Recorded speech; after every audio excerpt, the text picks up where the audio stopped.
ক্ষমা চাওয়া লাগবে, ক্ষমা চাওয়া লাগবে, ক্ষমা চাওয়া লাগবে। এখানে আমি কি কোনো দলের নাম বলেছিলাম, কাউকে গালি দিয়েছিলাম? দাঁড়ান দাঁড়ান দাঁড়ান, আমার ভূমিকার কথা শুরু হয়েছিল 3.5 হাত মাটির কবর দিয়ে। যুবক ভাইরা বলো, আমি এতগুলো আয়াত বললাম।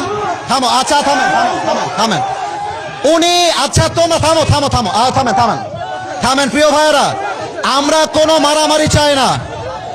আল্লাহর কোরআন দিয়ে আইন চলবে, এটা কোনো রাজনৈতিক কথা হইতে পারে? এটা মুসলমানদের কলিজার দাবি। আগামী সংসদ চলবে কোরআন দিয়ে।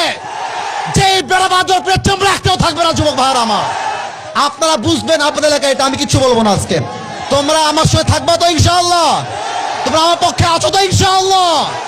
আবার দেখা হবে না সুন্নাল্লাহি ওয়া তাওয়াক্কালি ওয়া বাশশিরিল মুমিনিন। ইনশাআল্লাহ দেখা হবে ইনশাআল্লাহ।